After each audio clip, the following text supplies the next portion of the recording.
Hello and welcome students, Gyanjyoti coaching সেন্টারের পক্ষ থেকে তোমাদের সকলকে আরো একবার স্বাগত। আজকে আলোচনা করবো আমরা যে বিষয়টা নিয়ে, সেটা হচ্ছে এডুকেশনাল প্ল্যানিং। ঠিক আছে, দেখবে তোমাদের সিলেবাসে এইভাবেই কিন্তু দিয়ে দেওয়া আছে, এই টাইটেলটা দিয়েই দিয়ে দেওয়া আছে। ক্লাস বা আলোচনার বিষয় শুরু করার আগে কিছু বিষয় তোমাদের সাথে আলোচনা করে নেওয়াটা খুব প্রয়োজন। দেখো এই জায়গাটা, এখানে কিন্তু পুরো কোর্স ফি স্ট্রাকচার দিয়ে দেওয়া আছে। তোমরা দেখতে পাচ্ছ যে ফর এন্টায়ার সেমিস্টারের জন্য কিন্তু মেজর কোর্স রয়েছে 1199 এবং যারা মাইনর কোর্সে রয়েছে তাদের জন্য কিন্তু কোর্স ফি রাখা হয়েছে অনলি 699। ক্লিয়ার? আচ্ছা, কর্নারে তোমরা দুটো কন্ট্যাক্ট নাম্বার দেখতে পাচ্ছ, 7076398606, 6295916282। নাম্বার দুটি হলো আমাদের জ্ঞানজ্যোতি কোচিং সেন্টারের অফিসিয়াল হেল্পলাইন নাম্বার। যে কোনো একটি নাম্বারে কল করে কিন্তু তোমরা সরাসরি যোগাযোগ করে নিতে পারছো। এছাড়া তোমাদের জন্য কিন্তু আরও নতুন দুটো কি বলবো যে আকর্ষণীয় বিষয় কিন্তু নিয়ে আসা হয়েছে। তো সেটা হচ্ছে, দেখো তোমরা এখানে দেখতে পাচ্ছ যে আমাদের কিন্তু ওয়েবসাইট চলে এসেছে www.pisticall.com, এবং দেখো এখানে পিস্টিকল এডুকেশন এই নামে কিন্তু তোমরা এখন প্লে স্টোরে আমাদের নিজস্ব অ্যাপ পেয়ে যাচ্ছ, এবং যেটা কিন্তু 2026 থেকে তোমরা এখান থেকে কিন্তু সমস্ত রকমের নোটস বলো, যাবতীয় যা কিছু সমস্ত কিছু কিন্তু পেয়ে যাচ্ছ। তোমাদের জন্যই কিন্তু প্রত্যেক দিনের আমাদের এই উদ্যোগ থাকে। আশা করছি তোমরা এভাবেই আমাদের পাশে থাকবে, আমাদের কিন্তু এভাবেই সাপোর্ট করবে। তো চলো, এই ছিল আমার পুরো বিষয়টা জানিয়ে দেওয়ার। এইবারে আমি একদম সরাসরি আলোচনার বিষয়ে চলে আসছি। দেখো, এডুকেশনাল প্ল্যানিং কি বলা হচ্ছে? বলছে শিক্ষা পরিকল্পনা। এটি হলো শিক্ষা ব্যবস্থার উন্নয়ন ও পরিবর্তনের একটি সুসংগঠিত প্রক্রিয়া। এর মাধ্যমে শিক্ষাক্ষেত্রের নির্দিষ্ট লক্ষ্য উদ্দেশ্য পূরণের জন্য প্রয়োজনীয় নীতি, পদ্ধতি, কার্যক্রম সমস্ত কিছু কিন্তু নির্ধারণ করা হয়। এটা একটা প্ল্যানিং, এটা একটা পরিকল্পনা। ক্লিয়ার?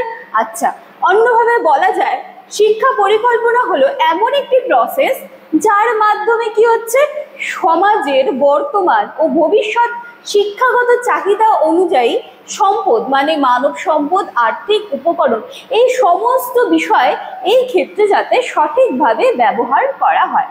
এটি শিক্ষার পরিসর, তার গুণমান, তার কার্যকারিতা সমস্ত কিছু বৃদ্ধি করার কিন্তু একটা সাইন্টিফিক কি বলবো যে পদ্ধতিতে কিন্তু এই পুরো জিনিসটা হচ্ছে। তার মানে এডুকেশনাল প্ল্যানিং কিন্তু এই জায়গা জুড়ে কাজ করছে। ঠিক আছে? আচ্ছা, এটা আমি আর বলছি না, তোমরা এটা দেখেই নিতে পারবে।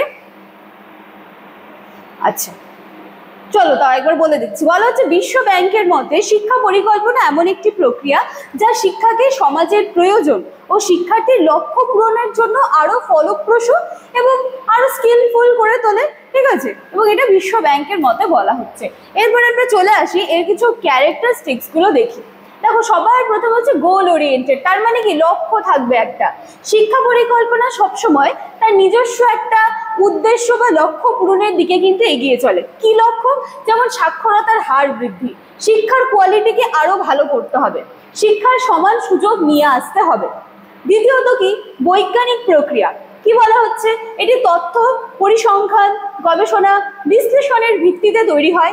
এলোমেলো ভাবে নয়, বরং এটা কিন্তু সাইন্টিফিক্যালি প্রবলেমগুলোকে সলভ করতে চেষ্টা করে, এবং যেগুলো কিন্তু পুরো আমাদের এডুকেশন প্ল্যানিং এর যে ক্যারেক্টারিস্টিক্স তার মধ্যে কিন্তু চলে আসছে। এরপরে আছে নিয়মিত ও ধারাবাহিকতা। এটা কি? দেখো, শিক্ষা পরিকল্পনা কিন্তু একবারই এটা নিয়ে প্ল্যান প্রোগ্রাম করা হচ্ছে বা তারপর আর কোনো প্রসেসে আসছে না, এরকম কিন্তু নয়। বলা হচ্ছে এটি একটি ধারাবাহিক প্রক্রিয়া যেটা সমাজ, প্রযুক্তি ও অর্থনীতির পরিবর্তনের সাথে সাথে পাল্লা দিয়ে এও কিন্তু পাল্টে যাচ্ছে। ঠিক আছে? সমাজ যেভাবে পাল্টাচ্ছে, নিত্য নতুন টেকনোলজি আসছে, অর্থনীতি সমস্ত কিছুর সাথে পাল্লা দিয়ে কিন্তু আমাদের এডুকেশন প্ল্যানিংও চলছে। এরপরে কি, সম্পদ নির্ভর। মানব সম্পদ, আর্থিক সম্পদ ও উপকরণ সব কিছুর যথাযথ ব্যবহার নিশ্চিত করা হয় পরিকল্পনার মাধ্যমে। তারপরে আসি আমরা সহযোগিতামূলক। কি বলা হচ্ছে? এটি বিভিন্ন স্তরের প্রশাসক, শিক্ষক, অভিভাবক ও নীতি নির্ধারকদের অংশগ্রহণে গঠিত হয়। আচ্ছা, এরপরে কি, মূল্যায়ন নির্ভর। পরিকল্পনার ফলাফল মূল্যায়ন করা হয় যাতে কি হচ্ছে, ভবিষ্যতে উন্নয়নের ক্ষেত্রগুলোকে আমরা আইডেন্টিফাই করতে পারি। যে এই প্ল্যানিংগুলো নেওয়া হয়েছে শিক্ষার ক্ষেত্রে সেগুলো কতটা আমাদের ফলপ্রসূ হলো বা সেটার থেকে আমরা ভবিষ্যতে আরো কত ভালো কাজ করতে পারি শিক্ষার ক্ষেত্রে, সেই দিকটা কিন্তু মূল্যায়ন করে বলা হচ্ছে। ক্লিয়ার?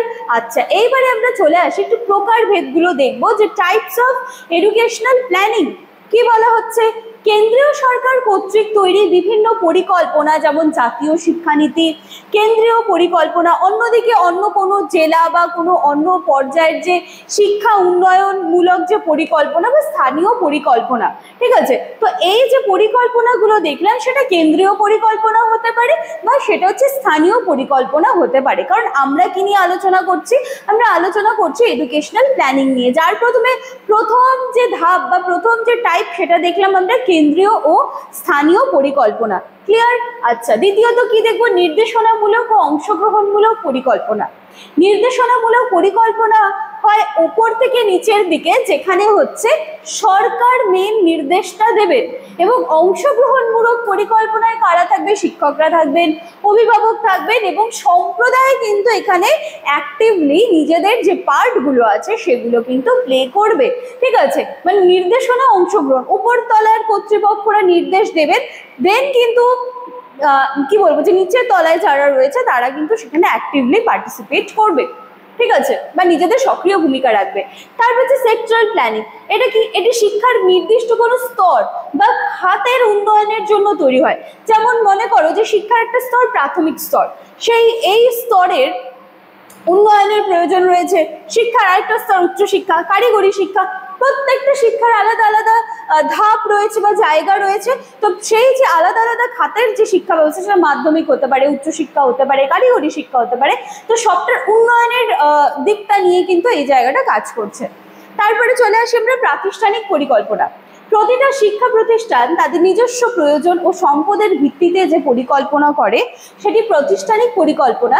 এটি শিক্ষার্থীর উন্নয়ন, পাঠ্যসূচির মান ও বিদ্যালয়ের কার্যকারিতা বাড়াতে কিন্তু যথেষ্ট সাহায্য করে। তো এই ছিল আজকে আমার ক্লাস বা আলোচনার বিষয়। উপসংহারে এই বিষয়টাই রয়েছে যেটা নিয়ে আমার পুরো আলোচনার বিষয়টা ছিল। এই ছিল আজকে আমার ক্লাস বা আলোচনার বিষয়। আমি আশা করছি কনসেপ্ট কিন্তু তোমাদের সাথে ক্লিয়ার করতে পেরেছি, এবং দুটো নতুন বিষয় কিন্তু এখন আমাদের পিস্টিকল এডুকেশনের সাথে কিন্তু জুড়ে গিয়েছে। সেটা হলো আমাদের নতুন ওয়েবসাইট এবং আমাদের অ্যাপ। ঠিক আছে? সমস্তটাই কিন্তু তোমাদের বেটারমেন্টের কথা মাথায় রেখে আমাদের প্রত্যেক দিনের কিন্তু অল্প অল্প প্রয়াস। চলো, দেখা হচ্ছে নেক্সট দিনের ক্লাসে। Thank you.